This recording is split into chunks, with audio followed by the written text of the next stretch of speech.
Hey guys, it's Tombox. Thanks for tuning into MST.TV. Now, I got a series of really good deck profiles coming up, and today is actually one of those deck profiles, and it is my own. This is one of my experimental creations. I took it down to Seattle Regionals. It actually fared very well. Probably could have secured an invite if I wasn't bad with the deck. By saying I was bad with the deck, it just meant that I forgot to say the word negate to a very specific card, and that kind of killed me. And the thing is, it was in the bag. The one that said negate, I would have been able to attack, and then basically it was completely game at that point. So completely my own fault, nothing to do with the deck. So I've got my deck, and then I've got Phil's deck. You guys remember Phil, the guy that we did a very funny deck profile with, the cringiest deck profile ever with his Gizmek and whatnot. Yeah, he managed to snag a top 8, so I've got his deck profile. And he put a lot of spice to, and he played combo as well, so we'll learn how he tackled against some of these combo decks. And then there's also one really spicy deck that I do not want to spoil. That one, you guys it's gonna hit you guys by surprise, and it's also gonna ruin your locals. So don't forget to hit the like button, hit subscribe, and now time to talk about my deck. So what is in this devious deck box? It's Lair Rokket control. It is basically Dragon Link with a lot more control element, and I'll actually explain the combos and the situation that you want to put yourself in so that you can win the game. And I won a lot of games. I decked out 4 people, let's just say that. And then against Orcust, I basically beat all my Orcust matchup except one. The one that I did not beat was the one that ran Zombie World because he stunned out all my dragons. I had no dragons to play with, and that part kind of sucked. But I even ate an Nibiru and came back with it. This deck is meant to eat a couple of hand traps because it's okay to eat the hand trap in this build because your most secure board actually only requires 3 cards on the board. So then you know what? I'm going to go into the deck profile. Okay, let's go into the main deck. I'll try to go through it as quickly as possible so I can go into the real juicy bits, which would be like how I actually managed to play this deck, because it's not obvious apparently. A lot of people just didn't know what to do against siding against it, so I'll talk about my siding strategy as well. So starting with a bit of the Rokket level 4s, I have Rocket Tracer, Magna Rokket, and Silver Rokket. Your main level 4 engine here, you don't really want to see these in your opening hand, but it doesn't matter if you open the Rocket Tracer or Magna Rokket. As long as you can get a level 1 tuner and you can normal summon one of these guys, it's okay. You can go for your combo. You still have the typical IB combo in this deck, but I do not run Draconet. I do not run the search cards because I don't want to get Ash in those angles, and it's easier to get Ash later on while you maintain something on the field rather than summon a dinosaur, get Ash, or summon like a Cyberse, get Ash.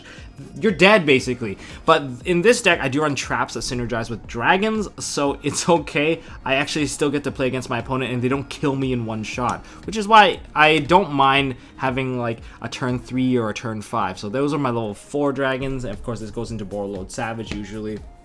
And then there is 1 copy of Rokket Synchron, my typical search from the Absorouter dragon. I run 2 copies. The summon from Absorouter is absolutely essential, and also creates a chain block against your opponent when you search the field spell with Romulus. So if you summon out a Rokket and you get an Absorouter, just drop them both, go into the Romulus, get the search. They're either going to ash you then, and if they ash you then, they can't stop you from getting that copy of Dragon Ravine into your hand anyway. So if you actually can continue to combo after that point and get 2 left and right arrows going from that point, then you're good to go. You can do the full dragon combo because you already ate the Ash, and that's why this deck can actually eat hand traps, and I actually prefer to eat the hand traps because a simplified game state makes this deck thrive at its best. So yeah, Absorouter is just like a free dragon summon. Of course, the level 7 also helps you go into the BLS, because if you can get into the BLS quite easily, the BLS can just win you the game against some of the control decks anyway. So that's how I aim to do. And going into the BLS, well, it does not require you 5 summons, so you can't really get Nibiru'd on that point, and that is something to keep in mind. So that is the Rokket part of the deck. In terms of the additional engines, I mentioned that I'm not playing the dinosaur engine, I'm not playing the Draconet, so instead I'm actually playing the Supreme King Dragon Darkwurm along with 1 King Gate Zero. King Gate Zero, it has happened where I did pendulum summon to the point where I actually just dropped both of these and pendulum summoned 4 cards onto the field, and then I just went off with that. It was pretty funny because that's a skill 0, skill 5. Most of my lower level monsters are exactly within that range, but typically you would throw the Darkwurm into the graveyard, summon it out at the King Gate Zero. This King Gate Zero is one of the cards that you shuffle back with Saryuja. So in other words, you'll always get to keep 2 good cards, which makes it pretty easy to deal with. And if you do summon out your second copy of Darkwurm, say from your copy of Hieratic Seal of Heavenly Spheres, you get to search King Gate Zero, which lets you maintain your hand size. This is more of a hand size maintenance, but it has occurred during the tournament where I did get to pendulum summon multiple times just because I just happened to have this in hand, and I had a Foolish Burial or a Dragon Shrine to throw this one into the graveyard, and I used that to kind of capitalize on playing on my hand. It's really weird when it happens because you don't expect it yourself and you don't know how you're actually going to benefit off of it. But because of Supreme King Dragon Darkwurm, I did not play Alexandria Dragon, and I did not play Unexpected Die because they conflict, because you need to control no monsters. Both cards require me to control no monsters, and I just prefer to have one card that just works better with multiple cards rather than just like a one-off that I can just summon from the deck. Yeah, I know that I can also summon like Flamvell Guard, but that's not the angle I was going for. And besides, I would probably throw my Flamvell Guard into the graveyard if I had a graveyard recovery. So in terms of the rest of the Dragon package, I have one Carbonetum, which is not one, but it's a dinosaur. It did come up where I can use it to go into a Nightmare Phoenix. When I was locked under, there can be only one. But for the rest of it, just Dragon because I still run the Ib combo. And for the boss dragons, the non-Dark Dragon, we have Tempest because it's level 7 and it's Beat Stick and it just constantly comes back. Remember that Tempest will go back to your hand during your opponent's end phase. And then we have one Destrudo. I guess he didn't really kill me, but every single time I activated, it felt really, really risky because I was always low on time whenever I did it. And then I have Omni Dragon, and it did actually bite me once, where I had total control, but time was called, and I wish I just was more, I guess, fluent with the deck so that I could actually just play it faster, because I total control, ready to Boral Sword for a game, but time was called, couldn't go into battle phase. Then I have Omni Dragon Brotor. Brotor is because you can just summon it out and fetch out your Chaos Dragon Levianeer. I play one copy of Chaos Dragon Levianeer here. You don't want multiple copies because it is a bit of a brick, but it is also kind of a win more. So for my boss dragons, one Levianeer and one Red Eyes Darkness Metal Dragon, because Red MD is just kind of broken. And I really don't want you banned because I really like playing this deck, but this is how I'm playing it in terms of control. Now, this does not look like a control deck at all. This just looks like a standard Dragon Link deck right now, without the Dinosaur and without the Draconet combo. But once you go through the traps part of the deck, it will just make a lot more sense. Now, in terms of spells, of course, being partially combo, trying to balance it out, I have Call by the Grave because I don't want to eat too many hand traps. Although I really don't mind eating at least one hand trap because it simplifies the game state for me to actually handle. Triple Quick Launch because I just want the additional bodies, and I only saw this card like once or twice until I saw Yugioh. Then it's always there in Yugioh. Then I play Foolish Burial, Dragon Shrine, Dragon Shrine. The reason why these Dragon Shrines are so much better is because I do run that Darkwurm. Darkwurm just gives me that free summon anyway and gives me additional add. And Foolish Burial can throw the Carbonet in, basically the best card in the deck because it fetches out every single potential card that I need. Dragon Shrine typically will also throw in the copy of Flamvell Guard. The reason why throwing in Flamvell Guard into the graveyard is important is because the World Chalice Guard Dragon can only special summon out the vanilla monster out of the graveyard, and because of that, you need some way to throw it into the graveyard regardless. So if you don't have access to it, you have to throw it into the graveyard, or else your combo gets cut short, and that's why you need it. And that's why it works really well, because it naturally synergizes in putting both cards into the graveyard. In terms of Monster Revival, Monster Reborn, and 2 World Legacy Guard Dragon, if you open like this, you have the combo anyway. And a lot of people just thought that, oh, they're going to wait for an Electromite with that Ash. Oh, they're just going to wait for another card. The thing is, the one combo that I typically tend to do after I get Ashed or something along those lines is that I move my LP over, and then I just start summoning into those zones to the point that I finish with 1 Hieratic Seal on the extra monster zone and 1 of the Dark Dragons. And that's after I ate your hand trap, or ate 2 of your hand traps, so that it's a lot easier to manage, and I managed to survive and even took the game multiple times because of it. So yeah, that's something to keep in mind, because I want to eat the hand trap so that your deck is easier to manage. But yeah, these are really good. And managing your zones is very important, because Dingirzu and Longirzus are also a thing. Alright, keep that in mind. Okay, now here comes the first bit of spice. Lair of Darkness. I'll play 2 copies of it. There's no way to really search it up. I'm not playing Terraforming, but I do play the same stuff that fetches out Mystic Mine. So anyways, I have Dragon Ravine here because you fetch it out with Romulus. And Lair of Darkness, MVP of my deck. because it just gives me the option for my opponent to completely misplay against me every single time. They don't realize that I'm just going to tribute their monster, and they don't see the threat of Hieratic Sphere half the time. That's why I managed to take a lot of games. But I'll show you guys some of the sick plays that I've done to take games off of my opponent. And speaking of sick plays, of course, there's one copy of Mystic Mine as a combo deck or a control deck. This is actually a control deck.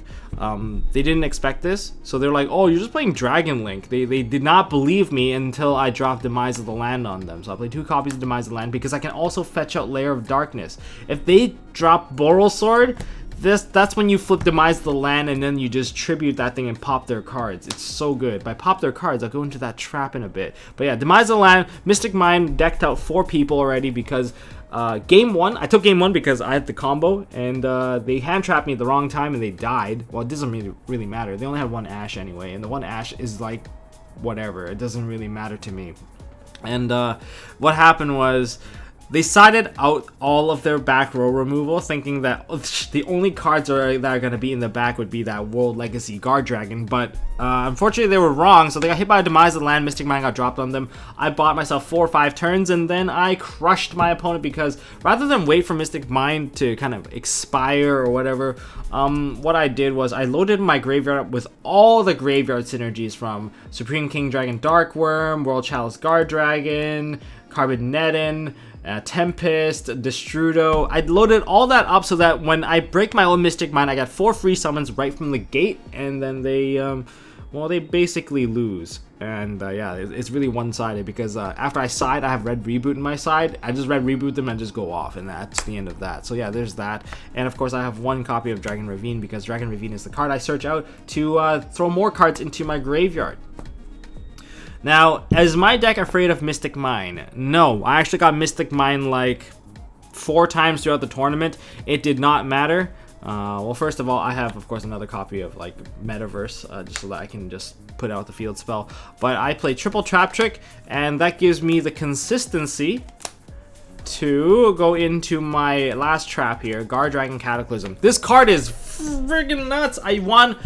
I think most of my games I did resolve this. I did win. There's one game I didn't win because they already had like the full board set up, and basically this thing got negated. But this was deadly. This was so good at just not letting anyone set up their board that it was amazing. But then again, the one card that I couldn't defeat was Zombie World because it converts all my guys into zombies, and that part really sucked. But I didn't lose to the zombie Orcus. I actually ended with a draw because I Mystic Mind him. He's like, I am not ready for that, and he decided to play it out, grind out that timer, and yeah, I couldn't really do anything about it. But that is the main deck. But you guys might be asking, oh, you only have 1 copy of things that you can actually tribute. That's not true. Let's go into the extra deck, and you know what? Let's start with the most important card in the extra deck, Hieratic Seal of Heavenly Spheres. There's a combination of cards that can actually control the entire board without dropping that many presents, and then you don't even have to worry that much about Nibiru that much afterwards.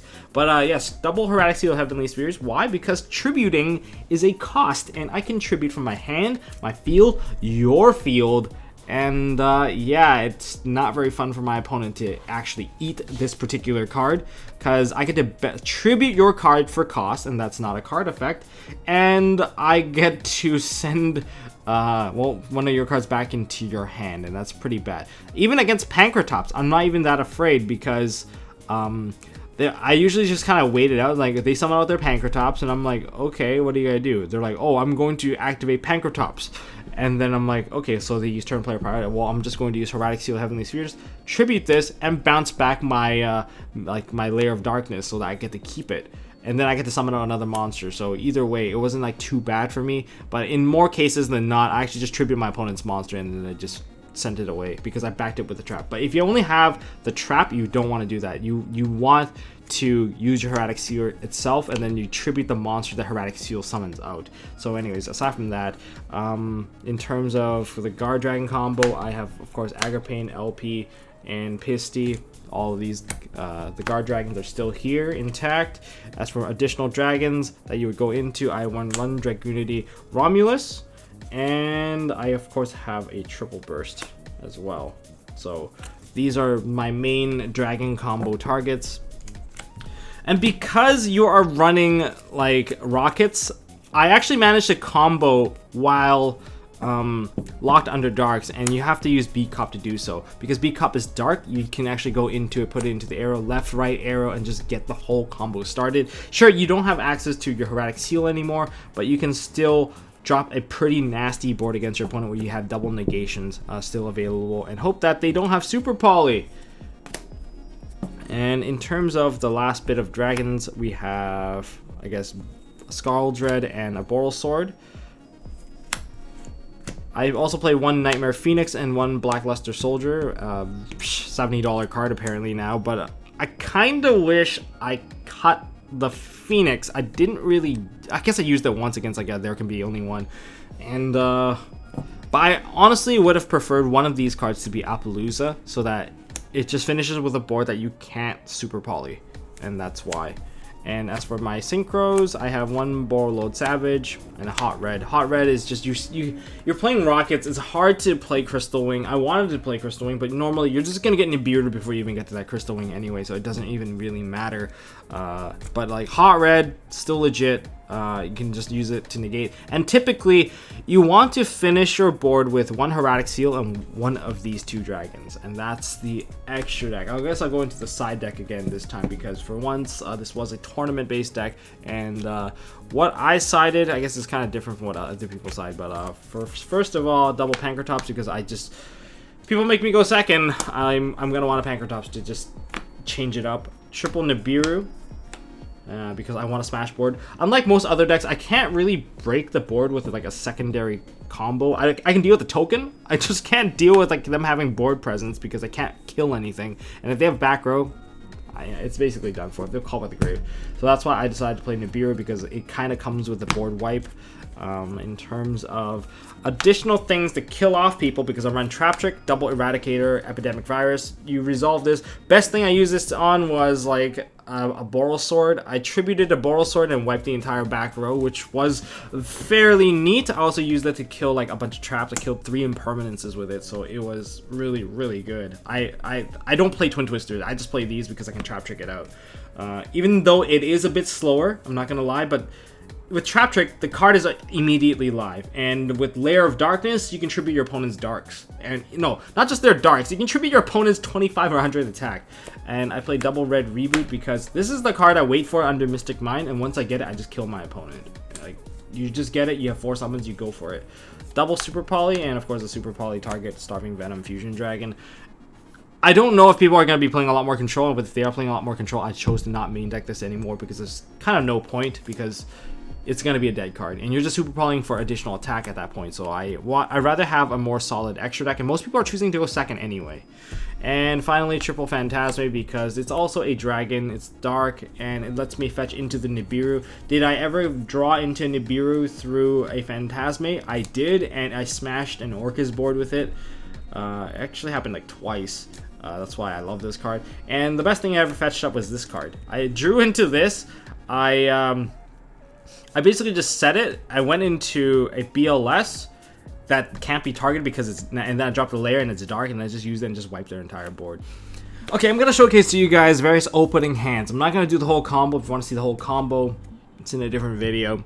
But looking at this, if you open with World Legacy Guard Dragon and a Dragon Shrine, that only gets you to the synchro part of the summon. You still need one additional monster. Now, luckily, if you do this particular part, you're going to be throwing into the graveyard a Flamvell Guard and a Supreme King Dragon Darkwurm with a Dragon Shrine, and then this is going to revive the Flamvell Guard. The issue here is that you've already used the World Legacy Guard Dragon, so you need one additional normal summon or additional special summon to keep your combo going. And once you get there, you basically have the IB combo all the way through.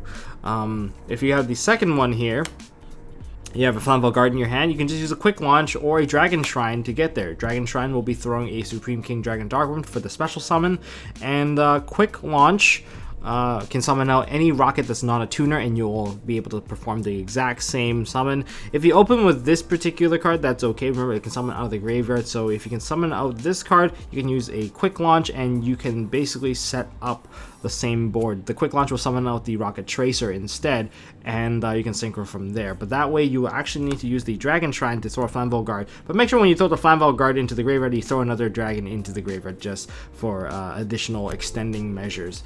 Then, if you open with a Supreme King Dragon in your hand, there's multiple ways that you can play this out. You can actually do the Pendulum play if you're fortunate enough to actually just drop this. You can only Pendulum summon out dark monsters, so that's fine too. So you just drop this into the scale, and if you have the monster, just drop it. Now you don't even need to use your normal summon whatsoever.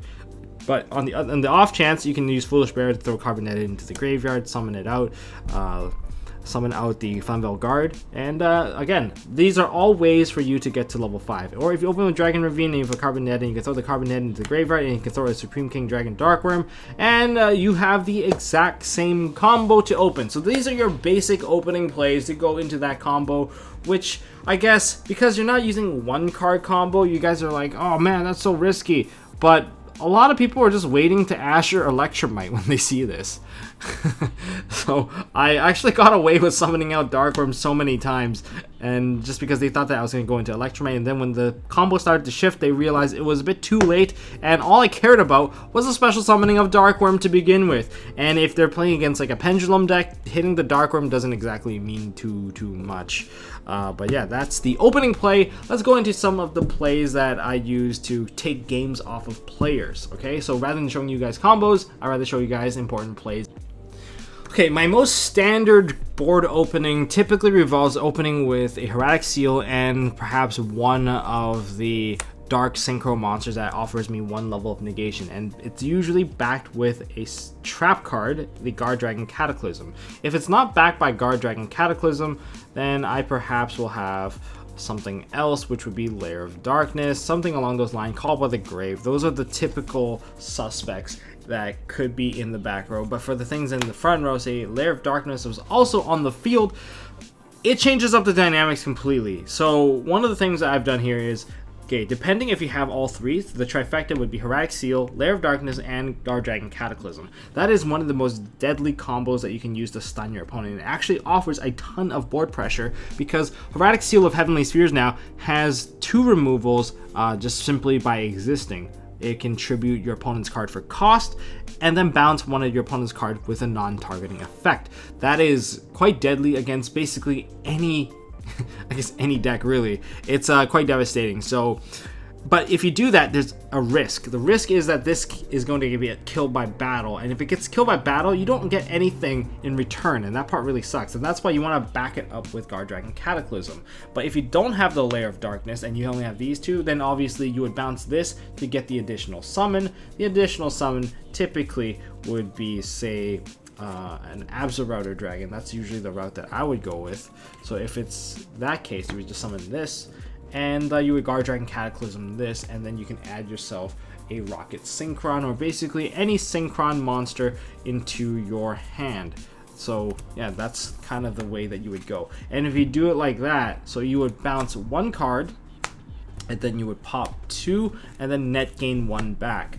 And that's seems like it's simple enough, but that's 1 bounce, 2 cards, and then you have 1 additional negation, which gives you 4 interactions with a simple board of 3 cards. And they're still under the pressure because you can still summon out this card. If you have Absorouter in the graveyard because you sent it there, you can summon that out, and if it's a simplified game state, you can go ahead and make a Borreload Savage Dragon, because you will have at least 1 guy in the graveyard. You can go ahead and equip this card, and now you have 2 negations on top for the following turn. So that was one of my more typical interactions against my opponent if I open with the trap. But if I open with Lair of Darkness, on the other hand, that changes it up, because now I'm going to go ahead and, without any risk, I'm just going to go ahead and use Hieratic Seal and bounce, tribute one of my opponent's more threatening cards, and bounce the normal summon or anything along those lines that are just a mechanic that is locked in once per turn. I want to like reduce the amount of cards I have to deal with in terms of that case. If they still go into battle phase and attempt to kill this, then I will tribute it off for cost with Guard Dragon Cataclysm and attempt to pop 2 cards. in this case, normally people would try to protect their cards, and if they try to protect their cards, the Hieratic Seal of Heavenly Spheres is likely to go off. And even if it's not, say they have Call by the Grave, you have Hot Red Dragon to protect it and negate that Call by the Grave, and then it's going to go ahead and result in a different summon now, because Guard Dragon Cataclysm is gone, the Absorouter does not hold as much value, so instead, if you have cards available in your hand, then go with the Brotar. Brotar can help you fetch out some of the nastier monsters like Chaos Dragon Levianeer. But in the case that you think you're going to survive the battle phase without any problems whatsoever, go ahead and summon out the Red Eyes Darkness Metal Dragon. Because it's at 0/0, it is a bit more risky, but if you can keep this alive, that means you have a whole graveyard full of resources to play to just maximize it. Sometimes you can even go ahead and special summon out the Hieratic Seal of Heavenly Spheres and then tribute it off with like one of your other cards. It is really bizarre when you do that, because it's just something that people just don't really expect. But typically people, if you're gonna do like a tribute summon, they have to do like a double tribute with like an Absorouter Dragon doing a double tribute here, but then this is going to summon out another card out of your deck, so that is another interaction that is possible.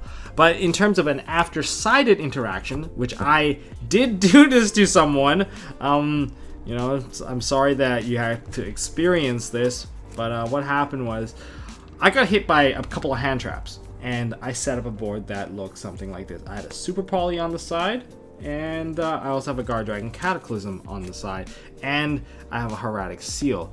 Because most people do not consider me as a control deck, they ignore the fact that I have back row, and they get really punished for it. Although I did mind game some people where I'm telling them I'm a control deck, except I sided on all my control. I went pure combo, went pure going second combo, and yeah, I managed to steal games like that too. But the only cards I always keep in are Mystic Mine. But like, I've done a combo like this where, okay, I have no cards in hand, I have no Lair of Darkness, so I don't really get to capitalize on anything. So my opponent goes ahead and uses their normal summon, I go ahead and use Hieratic Seal, I tribute it off, and I bounce back that normal summon. Then my opponent proceeds to summon out 2 more monsters using special summons. They were dangers, and from the dangers, I just go ahead and went and used Cataclysm. But when I used the Cataclysm, of course, I got to summon out with my Hieratic Seal, so I summoned out an Absorouter. So from here, I'm using Guard Dragon Cataclysm and the Absorouter, popping 2 cards, so that's 3 cards I've interacted with. Absorouter's effect is going to help me fetch a card, and knowing that I'm probably going to get rid of it, I added a Silver Rokket into my hand, and my opponent proceeds to summon out 2 additional dark monsters, which allowed me to use Super Polymerization, sending this card to the graveyard, allowing me to summon out the Starving Venom Fusion Dragon. Well, that means I've interacted with 5 monsters, and I still have not used my Hot Red Dragon Archfiend, and my opponent is down to 1 card, and that basically won me the game. Another funnier interaction was against a Salamangreat player. I didn't win the match on that one, but it was very fun. The one fun thing that I did, well, I only did successfully once, was I was trying to bait my opponent. The funny thing is, I was holding a Mystic Mine in my hand the entire game, and I was waiting for one opportunity to use it. So Mystic Mine was in my hand, and I wanted to put a BLS out there so that they can't really kill it. They can use Avermax and basically take it out, but I wanted to make sure that it was really difficult for my opponent. So I use multiple cards to max out against my opponent. So I basically summoned out like this. I normal summon out this, I special summon Absorouter, and I use Quick Launch, and I summon out another Rokket. At this point, I didn't really know what I was doing entirely, but my opponent got rid of my Absorouter. I got banished, of all things, and that really hurt. But I managed to use like a Destrudo, and I summoned out one more time. But this reduced its level by 3. It pretended to be really dumb. I was like, oh no, but I pretended, oh, it's still level 7. Of course, I went ahead and linked it all off. This goes to the bottom of the deck, this went to the graveyard, and I summoned out BLS. Knowing that he had a Salamangreat Rage in the back row. So I proceeded to attack into one of his monsters. He lets it die. I activate the effect of BLS, and he goes ahead and says, Chain, Salamangreat Rage, and I'm like, oh, sorry, Salamangreat Roar, and I'm like, oh, okay, well, I can't be destroyed. It's like, oh, but your guy was level 4, and I was like, oh yeah, that's right. And then I go ahead and destroy my BLS, and then I just went ahead, main phase 2, Mystic Mine, and then the game was over. Because I just replenished everything, and that was the end of the game. That was a pretty silly game indeed, where you can just bait out people because they don't expect a Mystic Mine, and they commit all their resources, and that's the end of the game because Mystic Mine basically just was over. That was another fun play that I did, but yeah, there are just so many fun little ways that you can play against your opponent, simply because having some automatic win buttons against your opponent is pretty good. One other fun play that I did was against a Nibiru. Nibiru did smash my board once, but it cost them the game to smash my board. That was pretty funny. What happened was, when I got into my play, it basically got into the point where I finished my combo for the most part, and then my opponent drops Nibiru on me, and I was like, you serious? So Nibiru gets put out onto the field. I get summoned out a defense mode token. They have a 3k beat stick, and then I chain demise the land. Now, of course, if I put out Mystic Mine, I would automatically lose. So instead, I put out a Lair of Darkness, wherever my lair is. So I put out that Lair of Darkness, and then I set myself one of my side aid cards, because this is of course the side aid game, Nibiru's right in. I just set a Epidemic Eradicator, and then I pass turn. Now, Lair of Darkness makes my fat token dark, so I go ahead and activate Epidemic Eradicator, and I tributed their Nibiru because that is also dark now, and then I smashed their entire handful of spells. That's how I stole a game. That was it. I was like, wow, Nibiru, you're great at becoming dark and getting smashed. So doing that to a Sky Striker player, you should win the game. Your token is so big to the point that you should just be able to punch them for game very, very quickly.